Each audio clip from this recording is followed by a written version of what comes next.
Much of our wildlife depends on these rivers for its survival, providing a habitat in which it can thrive. And one of the finest rivers in Wales is the River Dyfi, which provides a vital source of food for a particularly fascinating creature that visits here. One whose story reads more like a soap opera than a wildlife documentary. And today, I'm hopefully going to be lucky enough to catch a glimpse. The Dyfi estuary forms the border between the counties of Gwynedd and Ceredigion. It's a rich and diverse wildlife habitat with one particularly striking story.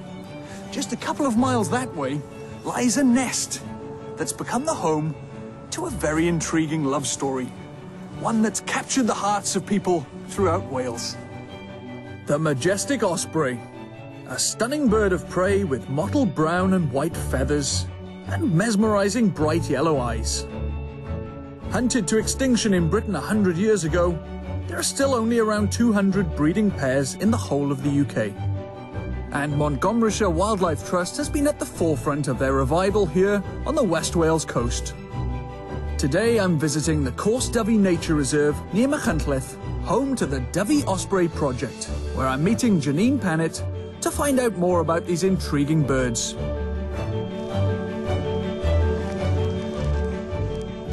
So Janine, there are loads of fascinating birds around. What is it about ospreys that particularly interests you? They're not like any other bird of prey out there. They're exclusively fish-eating. They're always in quite nice locations. And the fact they're migratory, I think, makes them romantic by their very nature. They're always chasing an endless summer. So it's been quite a while since they nested in the UK, isn't it? It is. They were once commonplace. You would have seen them absolutely everywhere. Like a number of things, humans unfortunately wiped them just about to the brink of extinction. They began to recover in the 50s up in Scotland and have spread themselves out throughout the Highlands, and with a bit of human help to places like central England, Rutland, the Lake District. We are currently only at 3 pairs in Wales, though, so they're still one of our rarer breeding birds. How come the ospreys are here in the first place? Ospreys have been seen on the river here for a number of years, but they've only established to start breeding really in the last few years.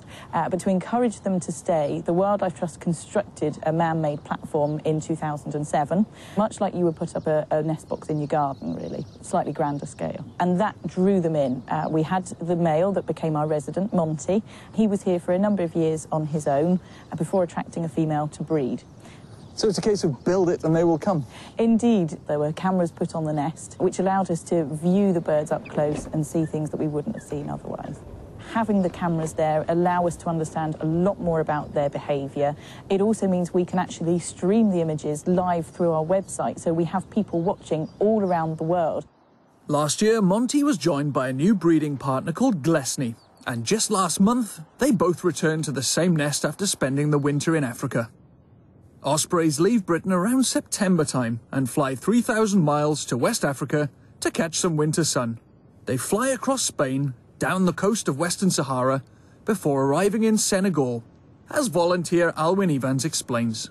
If they successfully negotiate one return journey back to the UK, they can, well, there's an over a 90% chance then they can do it annually. But just the first 2 years that the more dangerous, statistics sadly show that only 1 in 3 survive the first 2 years. So ospreys live exclusively on fish, so they're always staying close to the coastline where they can get their fish. Now, how much fish do they actually eat? Average osprey, 1 good-sized fish a day is sufficient for an adult osprey, but now the male does all the fishing throughout the breeding season. Once the female returns, he does all the fishing. Last year, the male brought in just under 500 fish, and the female had just over 20 fish. The main catches were mullets, grey mullets. They're plentiful in the estuary. 50% of those fish were mullets. With eyesight, they're 6 or 7 times better than us humans. When he sees a moving fish, just dives down, talons out. He's got also, he's got covers on his nostrils, an extra cover, and an extra pair of eyelids. So once he hits the water, those will shut automatically for a fraction of a second. I'm visiting Dyfi Nature Reserve, a stunning landscape that's become the nesting ground for 2 ospreys. Visitors have always been able to catch a glimpse of these magnificent birds here. But this year, Montgomeryshire Wildlife Trust has opened up a brand new 360-degree observatory. That means visitors are now just 200 metres away from the nest. Kim Williams was on hand to give me the lowdown on the big build. Kim, this is an amazing looking place. What's it actually taken to build it? A massive amount of hard work. All of these timbers that you see here have been carried down by hand. Everything's been raised without cranes. So just a massive, massive amount of effort from our volunteers, from the building team, from everybody involved with the project.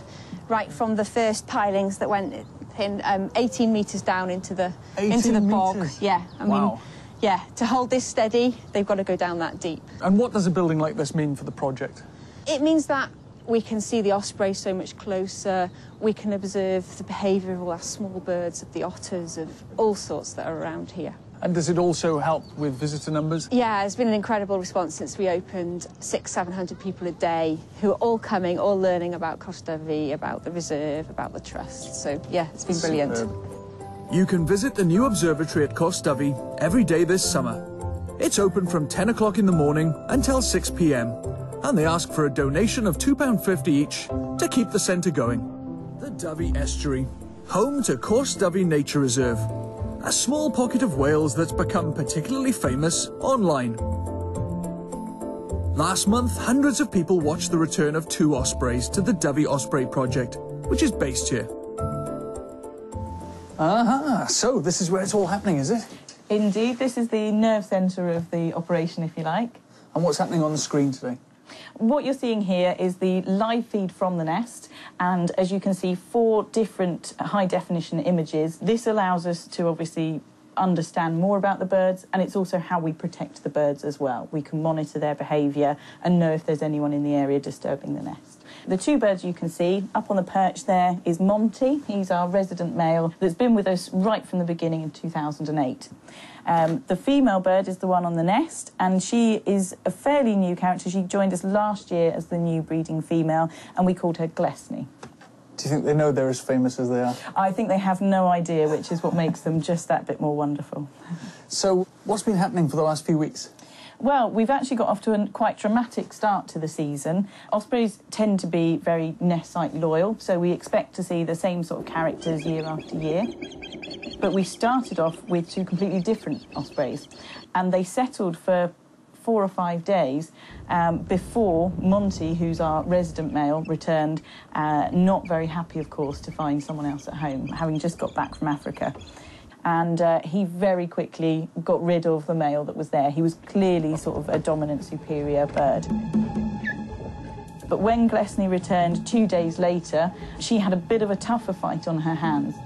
The female that was here was a big, strong bird as well and didn't want to let go that easily. And we saw sort of 4 or 5 days of really aggressive fighting.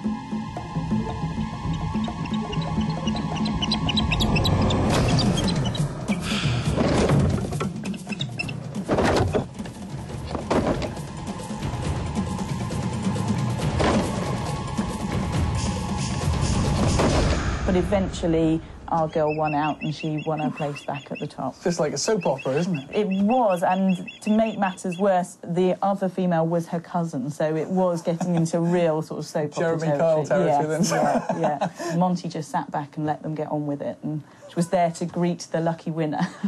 Doesn't sound like a bad life, does it? What are we expecting to happen for the next few weeks? The next week or so should be fairly quiet. We're hoping for a little less drama just for now.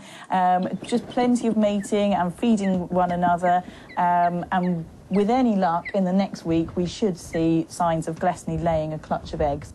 They lay a standard clutch size of about 3 eggs at sort of 2 or 3 day intervals, which is obviously really exciting. It's what we want to see here, because they'll go on to be the next generation and the future of ospreys in Wales. And we have some fantastic news for you. Since our visit, Glesney has laid 2 eggs, which should hatch in a matter of weeks. So Janine's hopes for the future are looking very rosy. Now you can head to our Facebook page for more photographs from the filming day and a blog post about our time at the project.